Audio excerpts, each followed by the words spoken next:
آج ہم ایک بے حد دلچسپ اور گہرے موضوع کو ڈیکوڈ کرنے والے ہیں۔ حضرت جی تابش کمال کی مشہور کتاب سخن سرا کے صفحات 102 اور 103 پر ایک ایسا تصور بیان ہوا ہے جو بظاہر تو بہت غیر محسوس سا لگتا ہے، لیکن اس کی گہرائی کمال ہے۔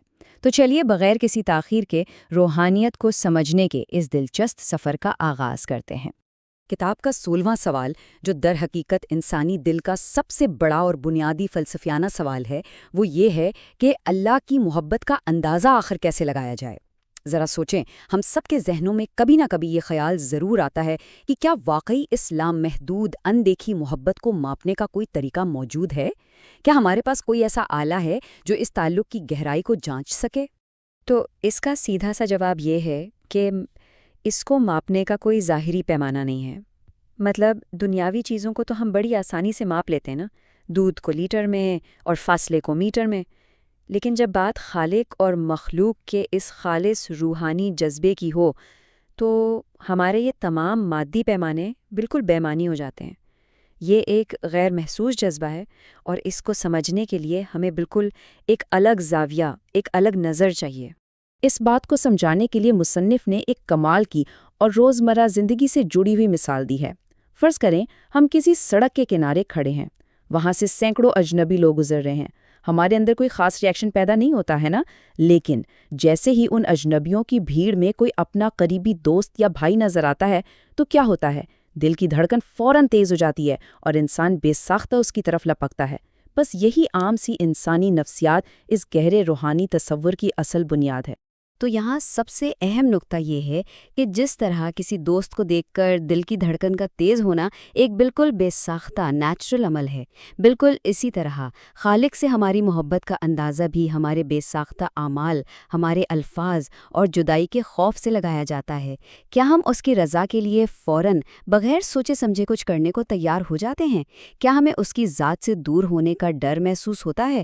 اصل میں یہی ہمارا سچا پیمانہ ہے۔ اس کے لیے کسی میٹر یا لیٹر کی قطعی کوئی ضرورت نہیں، انسان کا اپنا عمل ہی اس کا سب سے بڑا گواہ بن جاتا ہے۔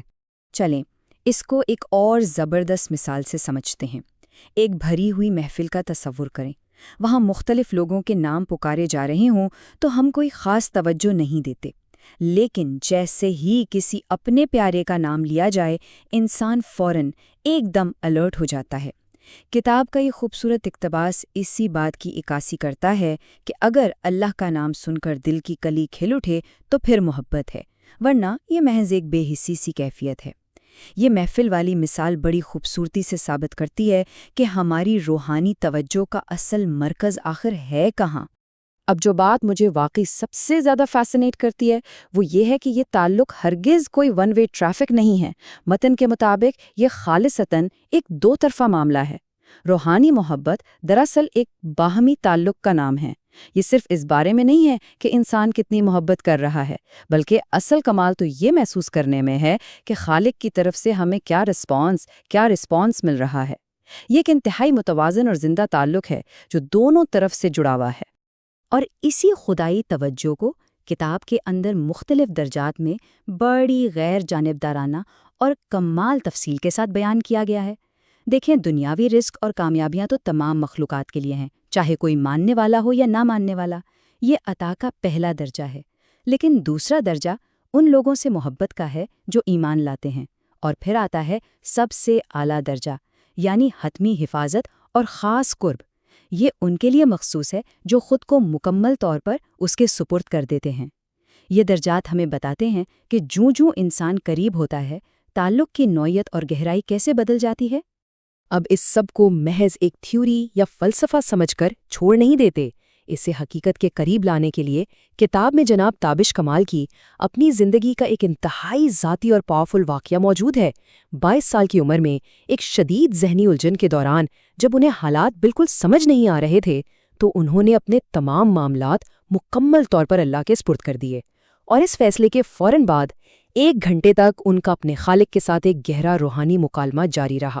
اسپریچول یونیورسٹی پاکستان جیسی تنظیموں میں بھی ہم اکثر دیکھتے ہیں کہ بالکل اسی قسم کی عملی روحانی سپردگی سکھائی جاتی ہے، جہاں نظریات کو روزمرہ زندگی کا پریکٹیکل حصہ بنایا جاتا ہے۔ متن میں استعمال ہونے والا یہ جدید سا استعارہ انتہائی متاثر کن اور کمال ہے۔ کیوں نہ بال اللہ کے کورٹ میں ڈال دی جائے؟ ذرا اس پر غور کریں۔ جب انسان اپنی تمام تر پریشانیاں، اپنی تمام الجھنیں اور مستقبل کے خوف ایک اعلیٰ طاقت کے مکمل حوالے کر دیتا ہے نا، تو یقین جانے ایک بے پناہ سکون ملتا ہے۔